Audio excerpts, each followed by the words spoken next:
তুমি স্বীকার করলেও মরে যাবা, স্বীকার না করলেও মরে যাবে। চোখ বন্ধ রাখলেও কবর যাইতে হবে, চোখ খোলা রাখলেও কবর যাইতে হবে। কি বলে, রাজপ্রাসাদের মানুষটাও মরে যাবে, কুড়ে ঘরের মানুষটাও মরে যাবে। সুখের খাবার যার মুখে সেও মরে যাবে, ভিক্ষার থালা যার হাতে সেও মরে যাবে, যাবে না? তো যেটা নিশ্চিত অনিবার্য বাস্তবতা, যে মৃত্যুকে আড়াল করার, অস্বীকার করার, পাশ কাটার কোনই ব্যবস্থা নাই, কোনই ব্যবস্থা নাই। না ক্ষমতা দেখাইয়া, না কাইন্দা কাইটা, কোনো সিস্টেম নেই। ক্ষমতা দিয়েও মৃত্যুকে ঠেকানো যাবে না, কাইন্দা কাইটাও কি করা যাবে না মৃত্যুকে। যেটা নিশ্চিত সেটাকে ভুলে যাওয়া কেন ভাই? কেন ভুলে যাব আমরা? আল্লাহর নবী সাল্লাল্লাহু আলাইহি ওয়াসাল্লামের যেই হাদিস আমি পড়ছি, এটাই নবীজি বলছেন, আকসিরু যিকরা হাদিমিল লাজ্জাত।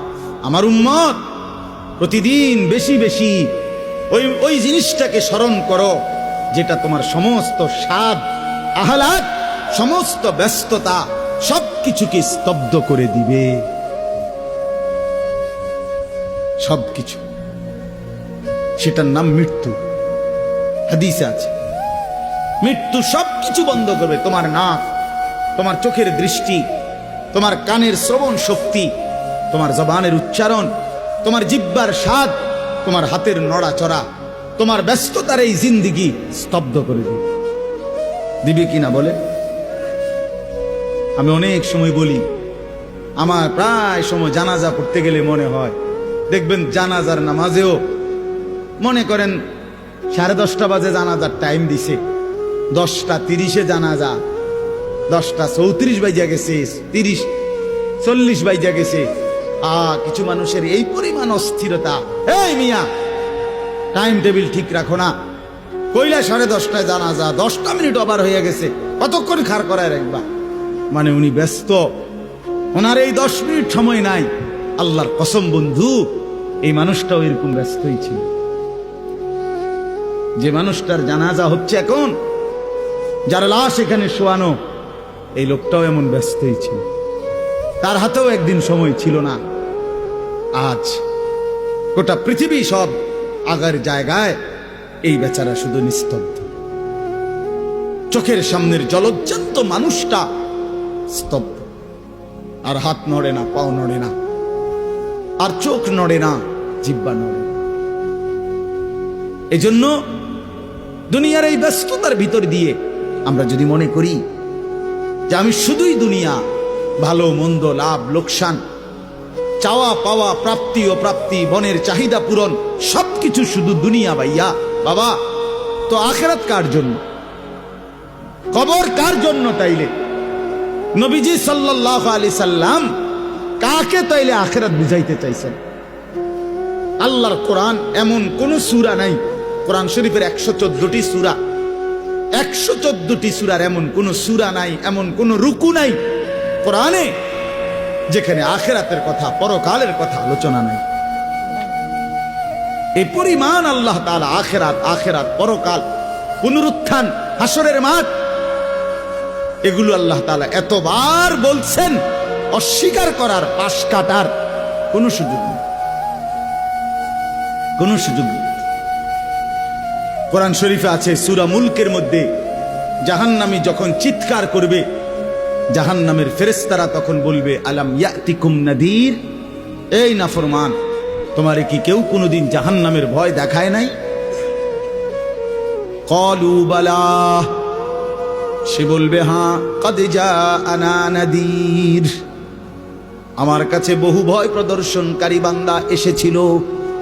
কত ইমাম, কত খতিব, কত আলেম, কত ওয়াইজ, কত বক্তা, কত পীর, কত মাশায়েখ, কত আউলিয়া, কত বুজুর্গ চোখের পানি ফেলে ফেলে বারবার বারবার আমার এই জাহান্নামের কথা বলছিল, কিন্তু ফাকাদ্দাবনা, আমি মিথ্যা মনে করেছি।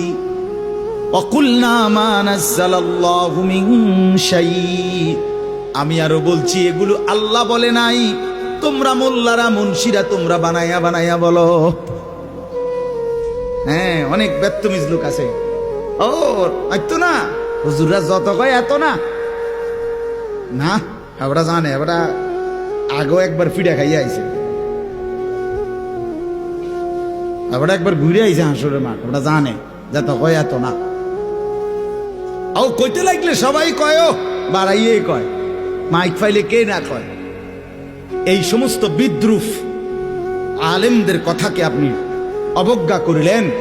আসলে তো আলেমদের কথা না, কথা যদি হুজুরের কথা হইতো তাইলে না হয় আপনি ফেলে দিতেন, কিন্তু জবানে না হুজুরের কথা, তো সরাসরি আল্লাহ কথা, তো রাসূলুল্লাহর, আল্লাহর, তো সে কথা প্রত্যাখ্যান করলেন কেন? আপনি আমার কথা, আমার ব্যক্তিগত যদি কথা হয় সেটা ফেলে দেন, কথা বোঝেন নাই। কিন্তু উলামায়ে কেরাম আপনাদেরকে নসিহতের মাধ্যমে নিজের ব্যক্তিগত হুজুরদের কথা বলে না, কথা বলেন না কেন? কার কথা বলে? আল্লাহর কথা বলে, রাসূলুল্লাহ সাল্লাল্লাহু আলাইহি সাল্লামের কথা বলে, তো সেটা বাদ দিলেন কেন? সেটা বাদ দিলেন। আমার ব্যক্তিগত কথা তো আপনাদের ধরতে বলি নাই, আমার ব্যক্তিগত কথা বলি, আপনারা দেখি গ্রহণ করেন কিনা বলেন। মনে করেন আমি কুমিল্লা ক্যান্টনমেন্ট থাকি, ময়নামতি সাহেবের বাজার, আমার মাদ্রাসা বাসা ওইখানে। তা আমি কুমিল্লা ক্যান্টনমেন্টে একটা বড় টাওয়ার আছে, গুমতি টাওয়ার। এই গুমতি টাওয়ারের নিচে আন্ডারগ্রাউন্ডে মুদি দোকান এবং তরি তরকারির দোকান। আমি প্রত্যেক দিন ওইখানে তরি তরকারি এবং মুদি যত মাল, এই যে পেঁয়াজ রসুন আদা তেল এগুলো এবং মাছ তরকারি, এগুলো ওই গুমতি টাওয়ার থেকেই সবসময় কিনি। আপনারাও সবাই নিয়ত করেন ইনশাআল্লাহ এখন থেকে সবাই কুমিল্লা ক্যান্টনমেন্ট গুমতি টাওয়ার থেকেই তরকারি এবং চাল ডাল তেল কিনবেন, বলেন ইনশাআল্লাহ। কথা বলেন না তো, তা আপনি কি বলবেন? কি কি হুজুর আপনি পাগল হইলেন? আমি কিনতাম, আমার আমনের ক্যান্টনমেন্ট আমি কিনতাম যাবো, আমাকে দেশে কি মাছ তরকারির অভাব পড়ছে নি? ঠিক কিনা বলেন না কেন? তাহলে এইটা না আমার ব্যক্তিগত কথা, কথাটা আমার বুঝছেন নি? এইটারে তো আপনারে মানতে কই নাই আমি, আমি তো বলি না আপনারে যে আপনি আমার লগে গিয়ে বাজার করেন। তাহলে আপনি যে বললেন হুজুরে এরম কয়, হুজুরের সব কথা ধরলে চলন যাইতো না বর্তমান জমানায়। আপনারা তো আমার একটা কথাও ধরতে বলি নাই, আপনাকে বলছি আল্লাহর কথা না ধরতে। আপনাকে তো বলেছি ভাইয়া রাসূলুল্লাহ সাল্লাল্লাহু আলাইহি ওয়াসাল্লামের কথা ধরতেন। আল্লাহর কথা ফিরায় দেয় কেমনে? নবীর কথা ফিরায় দেয় বলেন বাবা, মেহেরবানি করে। এই জন্য বুঝতে শিখেন, বুঝতে শিখেন। তিনটা জিনিস আমাদের মধ্যে লাজেম থাকা চাই। এক হলো তাওহীদ, দুই হলো রিসালাত, তিন হলো আখিরাত। এই তিন জিনিস ভুলে গেলে মুসলমান হয় না। তাওহীদ ভুলে গেলে, অর্থাৎ লা ইলাহা ইল্লাল্লাহ, জীবনের সব ব্যাপারে, সব বিষয়ে যা কিছু হচ্ছে আমার জীবনের এই সারা পৃথিবীর কায়নাতের সমস্ত নড়া চড়া, প্রত্যেকটা বিন্দু বিসর্গ করছেন শুধুই একজন, তিনি আল্লাহ। তিনি কে? লা ইলাহা ইল্লাল্লাহ, আল্লাহ ছাড়া আর কোনো ইলাহ নাই, দেনেওয়ালা আর কেউ নাই, পালনেওয়ালা আর কেউ নাই। এটা তাওহীদ। আর শাজিমের উপর থেকে সাতবক জমিনের নিচ পর্যন্ত যেটা যেমনে যেভাবে আছে সেটা একজনই পরিচালনা করছেন, তিনি আল্লাহ। এ কথা যত দিলের মধ্যে বসাইতে হবে। দুই নাম্বার রিসালাত। রিসালাত মানে হলো মুহাম্মাদুর রাসূলুল্লাহ সাল্লাল্লাহু আলাইহি সাল্লাম, এই কথা গ্রহণ করা। এই কথা আবার গ্রহণ করার কি? এই কথা গ্রহণ করা হইল মুহাম্মদ আল্লাহর রাসূল, আল্লাহ আমার জন্য উনাকে পাঠাইছেন। অতএব আমার জীবনের হাসি কান্না আনন্দ বেদনা, রাত দিন, ঘর সংসার, বাজার ব্যবসা, আয় রোজগার, স্ত্রী পুত্র পরিজন, কদম কদম, বিন্দু বিন্দু, নিঃশ্বাস নিঃশ্বাস আমি অনুসরণ করব একজনকে, তিনি মুহাম্মাদুর রাসূলুল্লাহ সাল্লাল্লাহু আলাইহি ওয়াসাল্লাম। এটারে বলে রিসালাত। এটাকেই বলে নবী সাল্লাল্লাহু আলাইহি সাল্লামকে চেনা, এটাকেই বলে নবী সাল্লাল্লাহু আলাইহি সাল্লামকে ভালোবাসা, এটাকেই বলে নবী সাল্লাল্লাহু আলাইহি সাল্লামকে অনুসরণ করা। আমার ভাইয়া, আল্লাহর দোয়াই আপনি আপনার জায়গাতেই থাকেন, আপনি আপনার তরিকাতেই থাকেন, আপনি আপনার পীরের কাছেই থাকেন, যে যেখানে আছেন থাকেন, কোনো অসুবিধা নাই। শুধু নিজেরে ধোকা দিয়েন না, ধোকা খাইয়েন না, কাউরে ধোকা দিয়েন না। আল্লাহ রসুল বলছে আল মুমিনু লা ইয়াখদাউ ওয়ালা ইউখদাউ। খেয়াল করে শুনেন এই কথাটা। মুমিন, নবীজি বলছে, কোন ইমানদার কাউকে ধোকা দেয় না। খোদার কসম নবী বলছে ইমানদার ধোকা খায়ও না। লা ইয়াখদাউ অর্থ সে ধোকা দেয় না, ওয়ালা ইউখদাউ অর্থ নিজেও ধোকা খায় না। অতএব রাসূলুল্লাহ সাল্লাল্লাহু আলাইহি সাল্লামের সাথে সম্পর্ক, ভালোবাসা, মহব্বতের সবটা 100 অনুসরণের মাধ্যমে, অনুসরণের মাধ্যমে। চেহারায় যার দাড়ি নাই সে রসুলকে ভালোবাসে না, ঘরে যার স্ত্রী বেপর্দা সে রসুলকে ভালোবাসে না, উপার্জনের মধ্যে যার হালাল নাই সে রসুলকে ভালোবাসে না, জীবনে যার সুন্নত তরিকার অনুসরণ নাই সে আল্লাহর রসুলকে কশ্চিন কালেও ভালোবাসে না। ভালোবাসে বললে এটা ভালোবাসার নামে ধোঁকা, মিথ্যাবাদিতা ছাড়া আর কিচ্ছু না। হ্যাঁ, হাসরের ময়দানে মার খাইয়েন না, ধরা খাইয়েন না। কথা বুঝছেন না? এখানে গাছ জোর দেখাইয়া হয়তো আমনে চিৎকার দিয়া, হুঙ্কার দিয়া, এই কইয়া সেই কইয়া, খাইয়া দাইয়া, বিরানিয়ে খিচুড়িয়ে মিল্লা পার হইয়া গেলেন আর কি। কিন্তু কবর, আখেরাত এত সুধান। আখেরাত হাসরের মাঠ, মামুর বাড়ি না। হাসরের মাঠ নানার বাড়ি না, আমনের সাসার শ্বশুর বাড়ি না। হাসরের মাঠ সেই মাঠ, ১৬ লক্ষ আম্বিয়া, আদম থেকে মুহাম্মদ সাল্লাল্লাহু আলাইহি সাল্লাম পর্যন্ত সমস্ত নবী রাসূল যে মাঠের ভয়ে আল্লাহর কাছে দিবানিশি কাঁদছেন, সেই মাঠের নাম হাসরের মাঠ।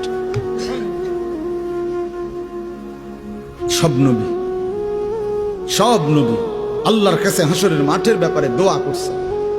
আমাদের নবী সাল্লাল্লাহু আলাইহি সাল্লাম পর্যন্ত যার কোনো গুনাহ নাই, যিনি নিষ্পাপ, সেই নবীজি পর্যন্ত 5 ওয়াক্ত নামাজের পরে, সব আলেমদেরকে জিজ্ঞাসা করেন, নবীজি নিয়মিত 5 ওয়াক্ত নামাজের পরে দোয়া করতেন, আল্লাহুম্মা হাসিবনি হিসাবান ইয়াসীরা। আল্লাহ, হাসরের মাঠে আমার ভয় লাগে, আমি মুহাম্মদের, আপনার বন্ধুর হাসরের মাঠের হিসাব সহজ করে দিও। নিজের ব্যাপারে বলছে। এই জন্য বাপ রাগ হইয়েন না। 1 নম্বর তাওহীদ, কলিজার ভিতরে ঈমান মজবুত করতে হবে।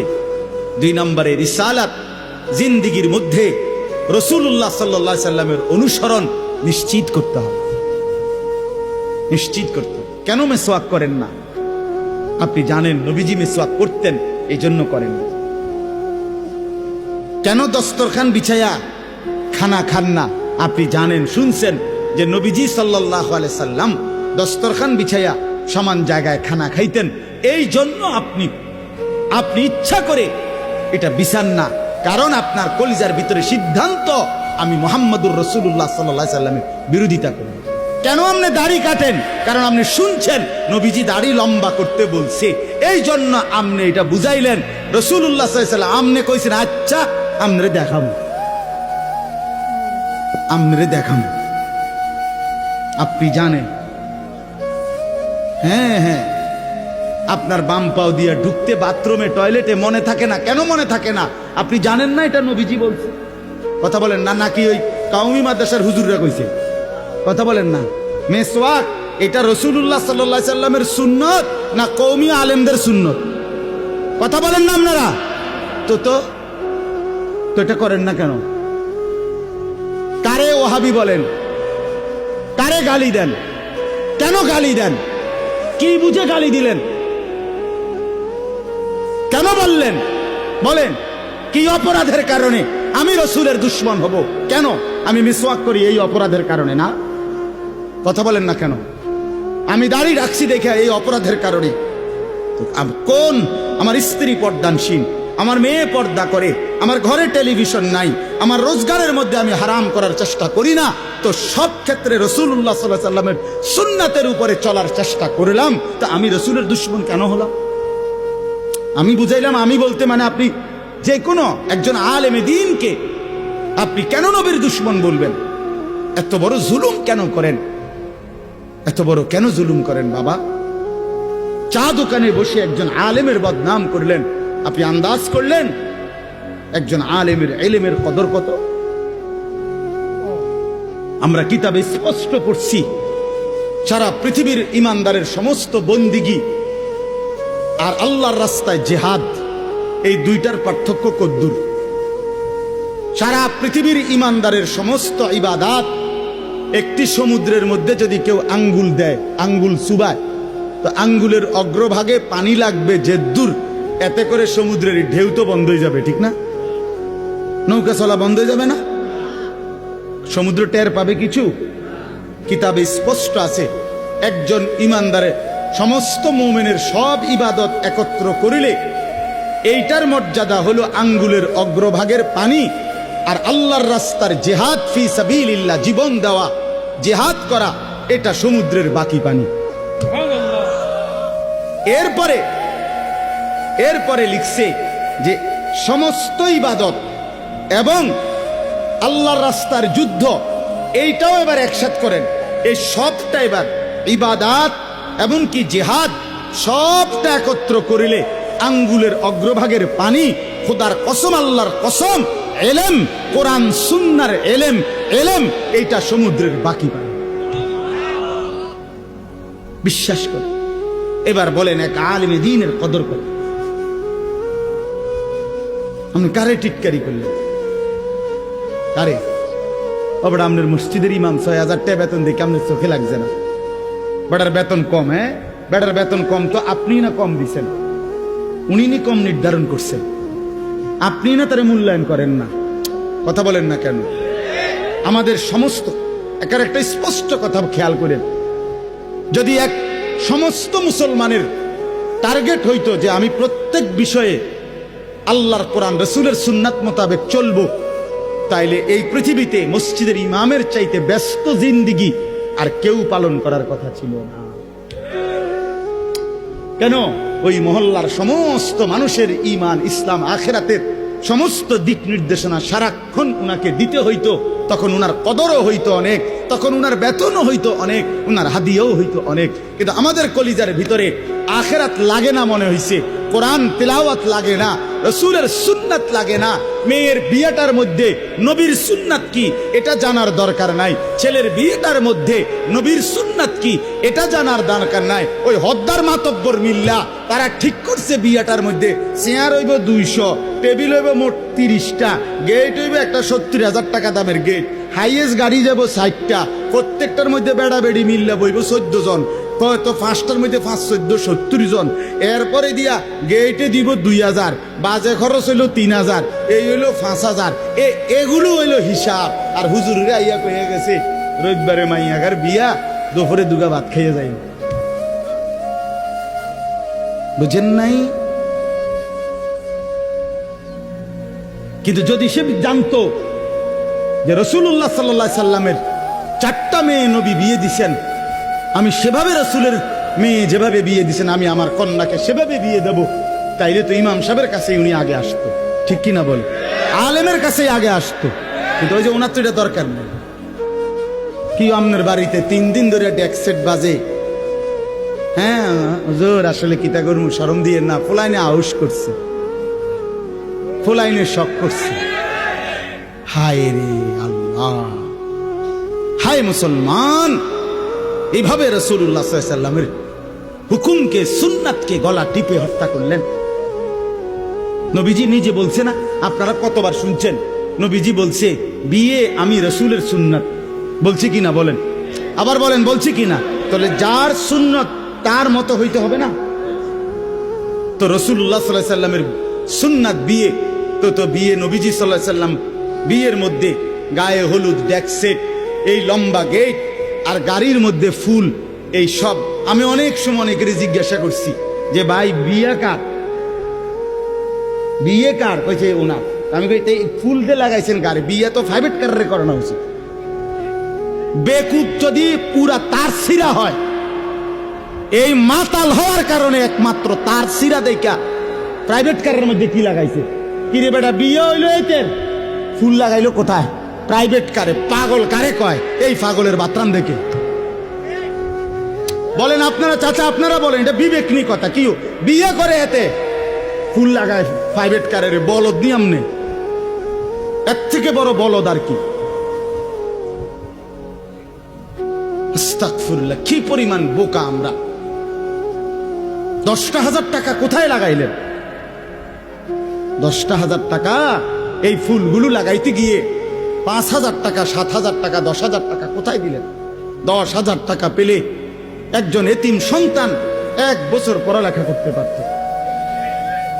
10,000 টাকা পেলে একজন বিধবা নারী হয়তো তার 2 মাসের চাল ডাল কিনতে পারত। আর আপনি বিয়ের গাড়িটা সাজায় নিয়ে গেলেন, মেয়ের বাড়িতে দাঁড়াইতে দেরি, ফাওড়া দিতে দেরি, গাড়িটা থামতে দেরি, ছেলেগুলোরে নামাইলে জামাইরে নামাই নিতে নিতে পরবর্তী সর্বোচ্চ 5টা মিনিটের ভিতরে আইসা দেখবেন একটা ফুলও গাড়িতে নাই। এত বড় বেউকুফ যেটা আমার 5টা মিনিট টিকলো না, আমি কার জন্য সাজাই? কার জন্য সাজাই? এই জন্য বাবা 1 নাম্বার বললাম আল্লাহর প্রতি তাওহীদ, আর 2 নাম্বার হলো পুরা জিন্দেগি রাসূলুল্লাহ সাল্লাল্লাহু আলাইহি সাল্লামকে অনুসরণ করা। 3 নাম্বার হলো আখিরাত। সবকিছুর ক্ষেত্রে ফিকির করবেন। আপনি আমি সবাই মৃত্যুর মাধ্যমে আখিরাতের দিকে যেতে হবে। কিসের দিকে? হ্যাঁ, মৃত্যু মানে শেষ না, মৃত্যু মানে সমাপ্তি না, মৃত্যু মানে শেষ না বাবা। মৃত্যু মানে আখিরাত, পরকালের জিন্দেগি, পরবর্তী অধ্যায়, নতুন অধ্যায়ের শুরু, নতুন অধ্যায়ের শুরু। এই জন্য আখিরাতকে ভুললে জীবনের কোনো অর্থ থাকে না। আখিরাতকে ভুললে মানুষ আর মানুষ থাকে না। বিশ্বাস করেন, পরকালের অনুভূতি যার নাই, কবরের অনুভূতি যার নাই, হাসরের ময়দানের বিবেক যার নাই, আল্লাহর কসম ওই ব্যক্তির জীবনের কোনো নিয়ন্ত্রণ নাই। সে যা ইচ্ছা তাই করে, জন্তু জানোয়ার যা করে।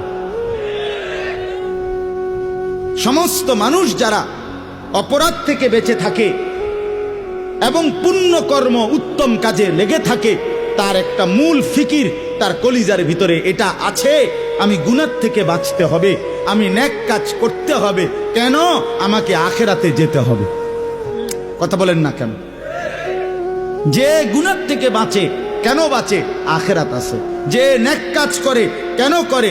আখিরাত, আখিরাত আছে, আখিরাত আছে। এই জন্য এই 3 জিনিস শিখা দরকার, কলিজার মধ্যে আনা দরকার। তাওহীদ, রিসালাত, আখিরাত। বলেন কি? তাওহীদ মানে লা ইলাহা ইল্লাল্লাহ, বলেন।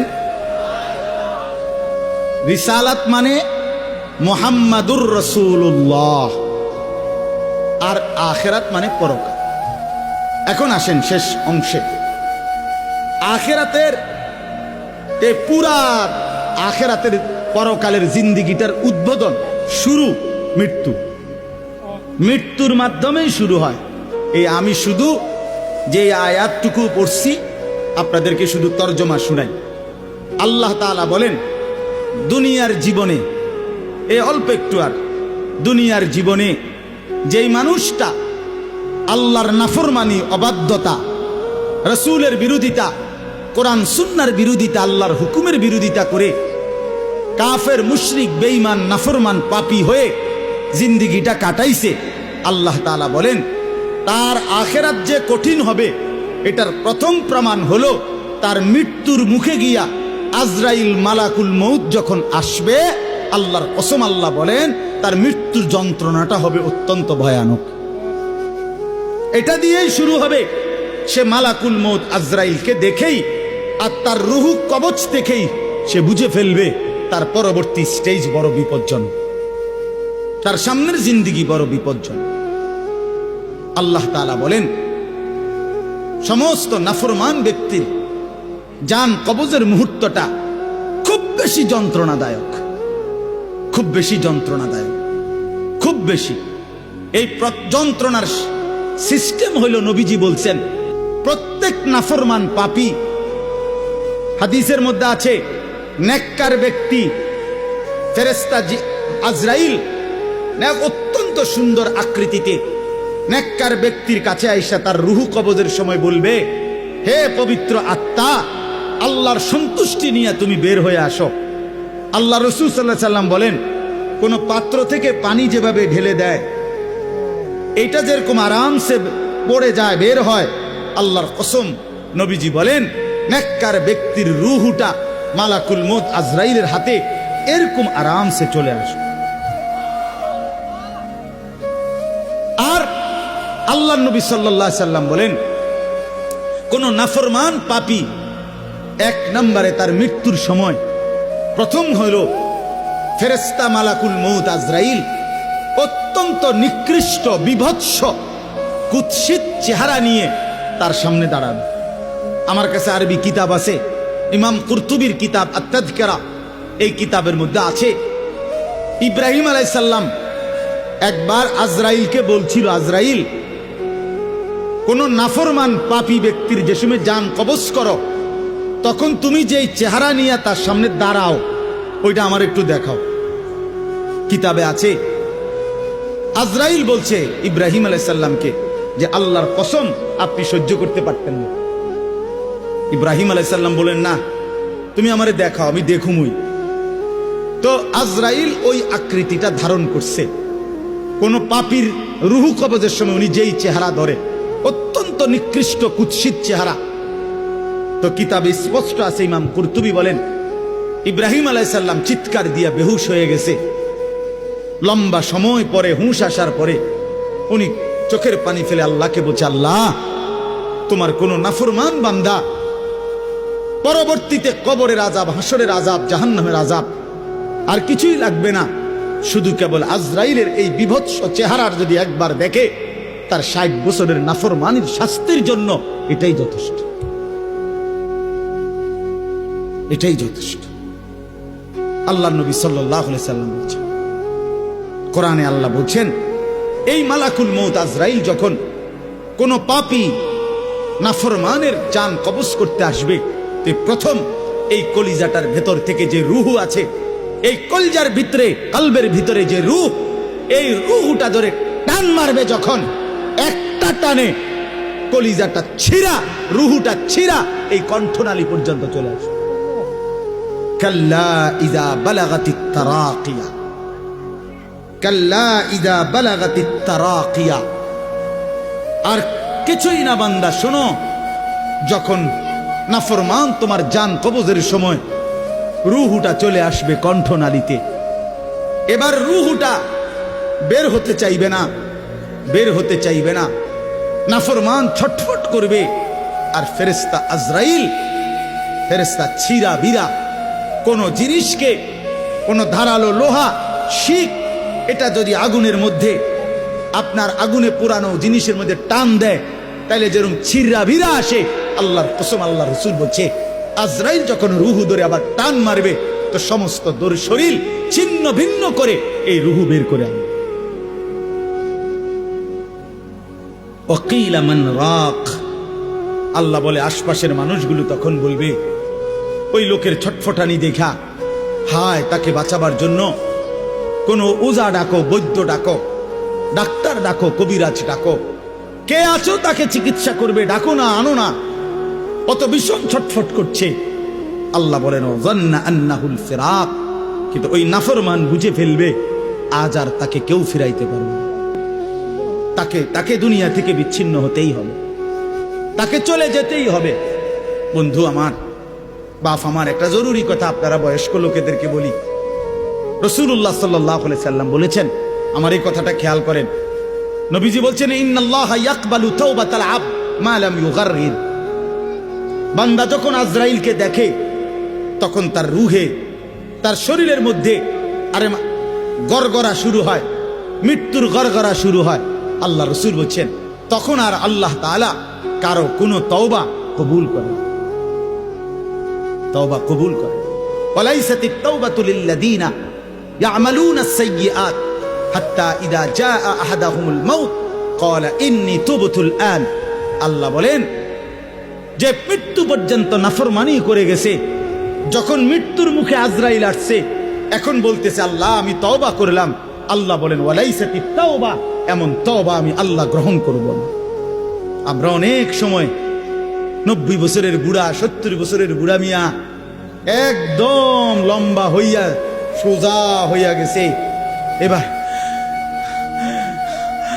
দম টাইনতে আছে লম্বা কইরা, এই সময়ে গিয়া 200 টাকা হাদিয়া দিয়া হুজুর আনছে, হুজুর তোবাটা ফরাইয়া দেন, আব্বারে ব্যস্তটা বুঝ করে দেন, ধরেন এই 200 টাকা।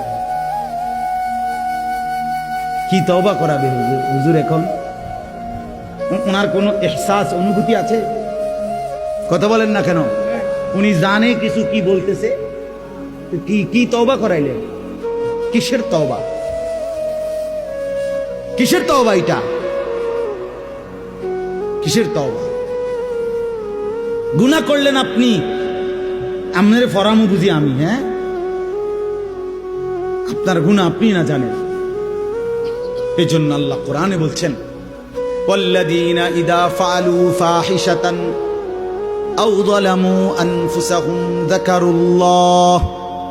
আল্লাহ বলে, বান্দা শোনো, জীবনভর যদি গুনাহ করো, নাফরমানি করো, জুলুম করো, নাফরমানি করো, কিন্তু আমার যেই বান্দা গুনাহ করবে অথবা নাফরমানি, অশ্লীলতা, বেহায়াপনা করে, আল্লাহ বলেন যদি সাথে সাথে আমি আল্লাহকে মনে করে, অতঃপর ফাস্তাগফারু লিযুনুবিহিম, আমি আল্লাহর কাছে নিজের গুনাহের জন্য মাফ চায়, ওমান ইয়াগফিরুয যুনুবা ইল্লাল্লাহ, বুঝে শুনে দিল থেকে বলে আল্লাহ আপনি মাফ না করলে মাফ করবে কে?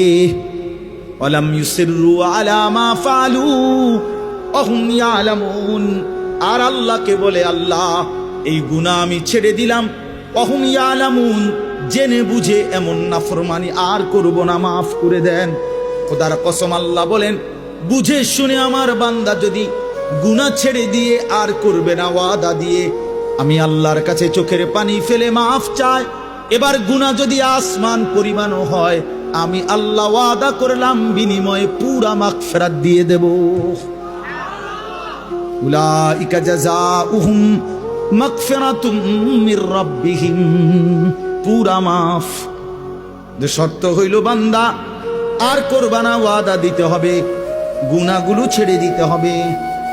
আমনের কলজার ভিতরে হইল আমনে কোনো সুদের টিয়া ছাড়তেন না, আমনে কোনো বিড়িখানা ছাড়তেন না, আমনে কোনো সাদওয়ানের টেলিভিশন সাউন্ড বন্ধ করতেন না, আমনে হুজুরের লগে যে ডোলেন আস্তাগফিরুল্লাহ রাব্বি, আমনে কীর্তন লরেন, আমনের পকেটে দে বিড়ি,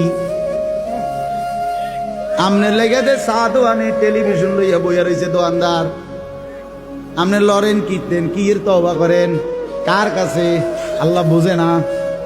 কথা বলে না? হ্যাঁ, আল্লাহ জানে না? এটারই নি কয় তওবা। টেলিভিশনের দিকে চাইয়া চাইয়া কয় তোবা তোবা তোবা তোবা। আহারে কিতে রে বাবা রে, দেশটার মধ্যে কি শুরু হইল? আপনি যেটি চাইতে আছেন এটি শুরু হয়েছে। আস্তাগফিরুল্লাহ, আস্তাগফির। এজন্য বাবা, জওয়ান হন, বৃদ্ধ হন, গুনাহ ছাড়তে হবে এখন। কখন বলেন? ওই বাবা বলেন না কখন? এখন এখন এখন, আজ। গুনাহ করলেন যখন, ছাড়বেন তখন। দিল, দিমাগ, আকল, হুঁশ আছে যখন, এটা মনে রাখে। আল্লাহ তাআলা বলেন, ওয়াযান্না আন্নাহুল ফিরাক, আশপাশের লোকজন তো ডাক্তার কবিরাজ লইয়া ডাকাডাকি করছে, কিন্তু সে বুঝে ফেলছে তাকে দুনিয়া থেকে আলাদা হবে, আর থাকতে পারবে না। ওয়ালতাফাতিস সাকু বিসাক, আল্লাহ তাআলা বলেন ভয়ে আর আতঙ্কে নাফরমান পাপী জান কবজের সময় তার দুইটা পাও মিলাইবার মতো ক্ষমতাও আর তার থাকবে না। পায়ের দুইটা গোসা, গোড়ালি, এইটা পর্যন্ত কুদুর লাগানো অথবা সরানো এই ক্ষমতাটাও থাকবে না। এতটা ভয়ে আতঙ্কে পাও নিয়া পড়ে থাকবে যে পায়ের গোসা, গোড়ালিটা পর্যন্ত নাড়াইতে পারবে।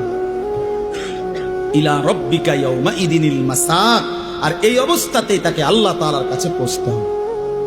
কার কাছে বলেন না? এবার দেখেন এই কথাটা ছেলেরা তোমরা শোনো, শুধু চাচারাও শোনেন, নওজোয়ান তোমরাও শোনো। 4টা আয়াতে কোরআনুল কারীমে আল্লাহ বলছেন, মোট 4 জায়গায়, যে আল্লাহ বলছেন মৃত্যুর যন্ত্রণা নাফরমানের অত্যন্ত কঠিন। এই জান কবজের সময় একেবারে সব ছিঁড়ে যাবে। তো এইটা আল্লাহ বলছেন মৃত্যুর যন্ত্রণা সবচেয়ে বেশি কঠিন, যে মৃত্যুর রুহু কবজের এটা কার হবে, কার জান কবজের সময় যন্ত্রণা হবে কঠিন। আল্লাহ বলছেন ফালা সাদ্দাকা ওয়ালা ইলা রব্বিকা ইয়াউমা ইদিনিল মাসাক ফালা সাদ্দাকা ওয়ালা সাল্লা। কেন মৃত্যু যন্ত্রণা হচ্ছে, কেন তার রুহুটা ছিঁড়াবিরা নিতেছে? আল্লাহ বলেন কারণ হলো আমার এই নাফরমান বান্দা এক নম্বরে আমি আল্লাহর কথায় বিশ্বাস করে নাই, দুই নম্বরে ওয়ালা সাল্লা 5 ওয়াক্ত নামাজ আদায় করে। এই জন্য আমি আল্লাহর কসম দিয়ে হাত জোর করে বলি, ভাইয়া আমার, বন্ধু আমার, ছেলেরা আমার, তোমরা যারা নামাজ পড়ো না, আল্লাহর কসম কবর, হাসর, আখিরাত, মিজান তো কষ্ট হবেই, মৃত্যুর মুখে তোমাদের রুহু কবজের সময়ও ভীষণ কষ্ট হবে, কষ্ট পাইবা, খুব বেশি দিন না। ফালা সাদ্দাকা ওয়ালা সাল্লা ওয়ালাকিন কাযাবা ওয়া তাওয়াল্লা। আল্লাহ বলেন বরং সে আমার কথা মিথ্যা মনে করেছে, আর আমি আল্লাহর হুকুম থেকে মুখ ফিরাই নিছি। আমি ডাকি এদিকে, সে যায় ওইদিকে। আজান হয় মসজিদে, নাফরমান যায় বাজারে। মসজিদে জামাত চলে, নাফরমান চা দোকানে বসে বসে গপ মারে। হ্যাঁ, ওয়ালাকিন কাযাবা ওয়া তাওয়াল্লা। এরপরে আরো সাংঘাতিক কথা বলছে আল্লাহ, সুম্মা যাহাবা ইলা আহলিহি ইয়াতামাত্তা। আল্লাহ বলেন আমারে তো বিশ্বাস করে নাই, নামাজ পড়ে নাই, আমি আল্লাহর হুকুম থেকে মুখ ফিরায় নিছে, অথচ বউ বাচ্চা সংসারের মধ্যে গর্ব আর অহংকারের মধ্যে চলাফেরা করছে। অর্থাৎ এই যে নামাজ পড়ে নাই, হালাল খায় নাই, এইটা নিয়ে একটু লজ্জিত বিব্রত অনুভূতিটুকুও নাই, বরং বউ বাচ্চার মাঝে ফুর্তি করছে। বাবা বাবা, বুঝেন না? টাকা আনছে সুদের, কিন্তু কথাবার্তার স্টাইলে বোঝা যায় এটা যে গুনাহ, পাপ, ওনার বিবেকের মধ্যে ওইটা নাই। রোজগারটা যে হারাম, টাকাটা যে ওজনে কম দেওয়া টাকা, টাকাটা যে কিস্তির টাকা, টাকাটা যে সুদের টাকা, টাকাটা যে অবৈধ রোজগার, এটা যে অন্যায়, এইটাও তার বিবেকে নাই। বউ বাচ্চা নিয়ে এভাবে ফুর্তি আনন্দে আছে, মনে হয় যেন পাপগুলোকে তার আর পাপই মনে হয় না, অপরাধগুলোকে আর অপরাধী মনে হয় না। এইবার আল্লাহ শেষ বললাম, আল্লাহ বলে এমন নাফরমান বন্দার জন্য আউলা লাকা ফাআউলা, হে বান্দা তোমার জন্য দুর্ভোগ, তোমার জন্য দুর্ভোগ, সুম্মা আউলা লাকা ফাআউলা। আবারও বলছি, আল্লাহ বলে তোমার জন্য দুর্ভোগ, তোমার জন্য দুর্ভোগ, 4 বার বলছেন, 4 বার। তোমার জন্য লাঞ্ছনা, তোমার জন্য লাঞ্ছনা, তোমার জন্য লাঞ্ছনা, তোমার জন্য লাঞ্ছনা। কয়বার? তোমার জন্য কষ্ট, কষ্ট, কষ্ট, কষ্ট, তোমার জন্য দুর্ভোগ, দুর্ভোগ, দুর্ভোগ, দুর্ভোগ। এই 4 বার বললেন কেন? তাফসীরের মধ্যে লিখছে, একবার জান কবজের সময় দুর্ভোগ, 2 নম্বরে কবরে দুর্ভোগ, 3 নম্বরে হাসরের ময়দানে দুর্ভোগ, 4 নম্বরে জাহান্নামে দুর্ভোগ। কয়টা হইল? জান কবজের সময় কষ্ট পাইবা, কবরে কষ্ট পাইবা, হাসরের ময়দানে কষ্ট পাইবা, জাহান্নামে কষ্ট পাইবা। কয়খানে? আয়াহসাবুল ইনসানু আন ইউতরাকা সুদান। আল্লাহ বলছে মানুষ তুমি কি ভেবেছো আমি তোমারে এমনি এমনি ছেড়ে দেব? হ্যাঁ, কি ভাবছো বান্দা? কবরের প্রথম মিনিট, প্রথম সেকেন্ডে যখন প্রশ্নের জবাব দিতে পারবা না, আল্লাহ তখনই বলে ফেলবে বান্দা, ফেরেশতারা আমার নাফরমান বান্দার জন্য জাহান্নামের বিছানা বিছিয়ে দাও, জাহান্নামের পোশাক পরিয়ে দাও। ফাআফরিশুহু মিনান নার ওয়ালবাসুহু মিনান নার ওয়াফতাহু লাহু বাবান ইলান নার। জাহান্নাম বরাবর দরজা খুলে দাও। আল্লাহর নবী বলেন, ফেরেশতারা যখন নাফরমানকে জাহান্নামের মধ্যে রেখে চলে যাবে, আরে কবরের মধ্যে রেখে চলে যাবে, কবরের ডান পাশের মাটি একটা চাপ দিবে, বাম দিকে চলে যাবে, বাম দিকের মাটি ডান দিকে চলে আসবে। আল্লাহর নবী বলেন, হাত্তা তাখতালিফা আদলাউহু, ডান পাশের হাড্ডি পাজর ভাঙ্গা চুরচুর হয়ে বাম দিকে চলে যাবে, বাম পাশের হাড্ডি পাজর ভাঙ্গা বন্ধু ডান দিকে চলে আসবে। প্রথম মিনিটেই হাড্ডি শরীর চুরচুর হয়ে যাবে। আল্লাহ ছাড়বে না, আমারেও না, আপনারেও না। বিশ্বাস দুনিয়া আল্লাহ তাআলা তো শাস্তির জায়গা না। আল্লাহটা বলছে তো, আমি এটা শাস্তির জায়গা না, এটা পরীক্ষার জায়গা। কথা বোঝেন নাই? দুনিয়া কিসের জায়গা? এই জন্য ছাড় দেই না। আমি যদি ডেইলির ফিডে ফিরতাম তো তুমি তো মাথা টিকতাম। আজকে যারা নামাজ পড়ে নাই, এখন যারা এশার নামাজ পড়ে নাই, মনে করেন এখন গিয়ে ঘুমাবে, তো ফেরেশতা যদি একটা লাথি মারে, আইয়া একটা কিচ্ছা লাথি মারে যে গাদ্দার ওঠ, তো একটা লাথির লোকে তো 7টা মহাদেশ পার হইয়া যাবে। যদি একটা টানা চক্কনা দেয় ঘাটটা বাড়াইয়া, কি হবে তখন? এই জন্য আল্লাহ কোরআনে বলছে, আমি যদি বান্দা নগদ শাস্তি দেই তাহলে তো ঘাড় সোজা কইরা একজনও চলতে পারবে না। আমি তো জমিনটাকে, পৃথিবীতে আমি আল্লাহ শাস্তির জন্য না, এটা বিচারের জায়গা না, এটা আমলের জায়গা, বিচারের জায়গা আলাদা। মালিকি ইয়াউমিদ্দিন। চলেন, রাত গভীরে, অনেক রাত হইছে, আমরা আপনাদের কাছে বলার চেষ্টা করলাম, নিজেরা ধাক্কা ধাক্কি না করেন, বুঝতে শিখেন। এ হুজুররা কয় তো ভালোই, আসলে কথাটি ভালো বলছে, আমরা লাগিয়াই কইছে, কিন্তু পারি না। হ্যাঁ, পারি তো না। বাবারা, চাচারা, এই সমস্ত ফাজিলি কথা বলিয়েন না, এই সমস্ত মস্কারি কথা বললেন না যে পারি না। পারবেন না কেন? আপনি পারবেন না কেন? পারবেন না। আপনি এই 60 বছরই কি কম কিছু পারছেন?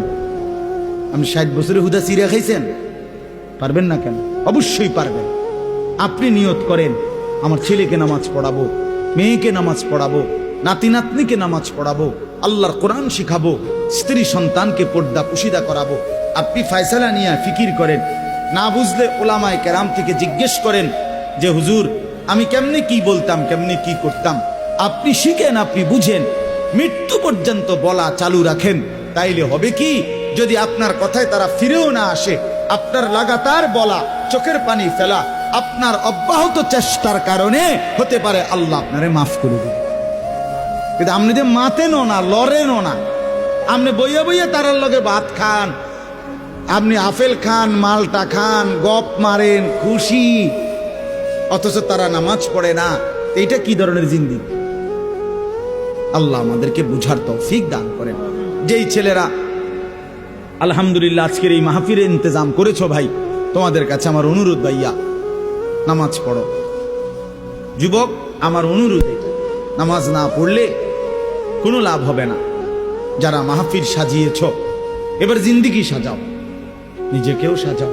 এত সুন্দর মাহফিল যাদের হাতে হয়েছে, তুমি কেন নষ্ট হইবা? তুমি বরবাদ হইবা কেন?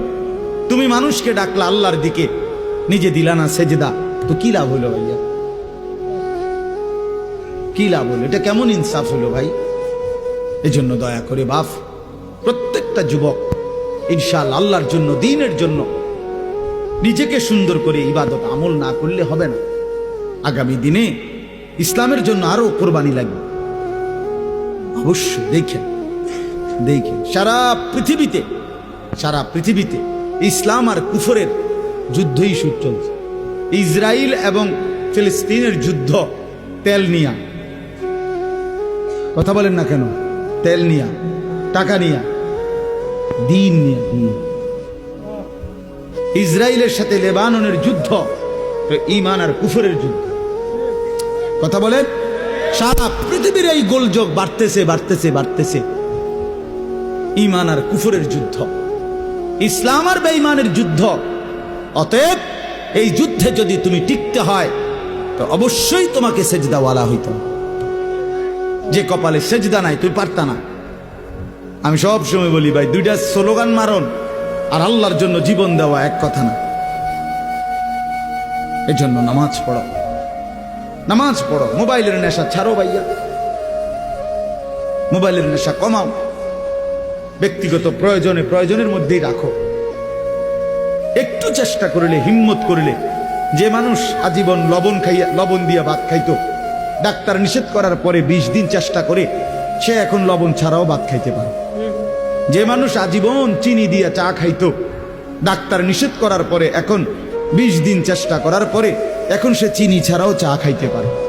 যে মানুষ সব সময় মিষ্টি খাইতে পছন্দ করত, এখন ডাক্তার ডায়াবেটিস বলার কারণে মিষ্টি খাওয়া ছেড়ে দিতে বলাতে সে এখন পরবর্তী 10 বছর 15 বছর মিষ্টি ছাড়াও জিন্দিগি চালাইতে পারে।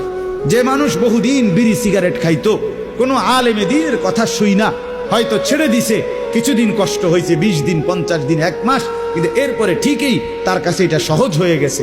তো ঠিক তেমনি ভাবে ইনশাআল্লাহ হিম্মত করিলে তুমিও গুনাহ থেকে বাইচা পাক্কা নামাজি হওয়ার যদি হিম্মত করো তো তুমিও পারবা, ইনশাআল্লাহ পারবা। দুনিয়ার এই শরীর বাঁচাইবার জন্য যদি কত কিছু ডাক্তারের কথা মতো বিরত থাকা যায়, তো আখেরাতে জাহান্নামের আযাব থেকে বাঁচার জন্য, কবরের আযাব থেকে বাঁচার জন্য, মৃত্যুর যন্ত্রণা থেকে বাঁচার জন্য গুনাহ তো ছেড়ে দেওয়া উচিত। আল্লাহ আমাদেরকে তৌফিক দেন, কবুল করেন। আল্লাহ তাআলা আজকের এই সুন্দর মাহফিলের মধ্যে বরকত দান করেন। অনেক ওলামায়ে কেরাম আসছেন, আল্লাহ আপনাদেরকে হায়াতে তয়্যিবা আফিয়া দান করেন। চাচারা, বাবারা, মুরব্বীরা, বয়স্করা, আল্লাহ তাআলা আপনাদেরকেও আরো বেশি নেক আমলের তৌফিক দেন। আমার অনেক চাচা এখানে, চাচারা আমার হাত জোর করে অনুরোধ, আমি আপনাদের কাছে অনুরোধ করছি, আপনারা বিড়ি সিগারেট খাইয়েন না, আমার এটা অনুরোধ। রাসূলুল্লাহ সাল্লাল্লাহু আলাইহি ওয়াসাল্লাম বলছেন, এটা হাদিস, তাহহিরু আফওয়াহাকুম, তোমরা তোমাদের মুখ পবিত্র রাখো। বিশ্বাস করো, নবী সাল্লাল্লাহু আলাইহি ওয়াসাল্লাম জীবনে কোনোদিন কাঁচা পেঁয়াজ রসুনের গন্ধটাও পছন্দ করতেন না, কষ্ট হইতো নবীর। আপনি এই দুর্গন্ধওয়ালা মুখ নিয়া কেমনে সুপারিশের জন্য দাঁড়াইবেন? হাউজে কাউসারের পানির জন্য কেমনে দাঁড়াইবেন? নবী যদি জিজ্ঞেস করে, উম্মত মৃত্যুর দিন পর্যন্ত, শেষ পর্যন্ত বিড়ি সিগারেট আগুনের মধ্যেই ছিলা, তখন বলে, এই জন্য অনুরোধ করলাম, বিড়ি সিগারেটের বদভ্যাস ছেড়ে দেন, চা দোকানের আড্ডা ছেড়ে দেন, টেলিভিশনে নাচ গান দেখা ছেড়ে দেন। যুবক ভাই, তোমরা নামাজ পড়ো, চরিত্রবান থাকো। পর্দার আড়ালের মা বোন যারা, তাদেরকে বলছি, আপনারা আপনাদের পর্দা, সতীত্ব, ইজ্জতের হেফাজত করেন।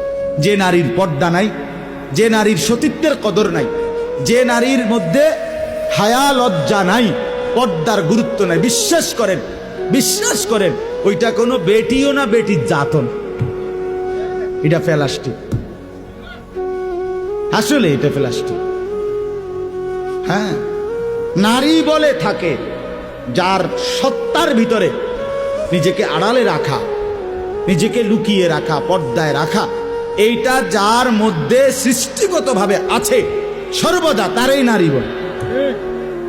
নারী বেহায়া, বেপর্দা, এটা কোনো বেডিয়ে না, বেডিয়ে না। এটা নারী কেমনে বেপর্দা হয়? নারী তো নারী। এই জন্য দয়া করে মা বোনদেরকে বলি, পর্দা পুশিদার গুরুত্ব দিবেন।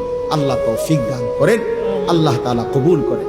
সুবহানাল্লাহি ওয়া বিহামদিহি, সুবহানাকাল্লাহুম্মা বিহামদিকা।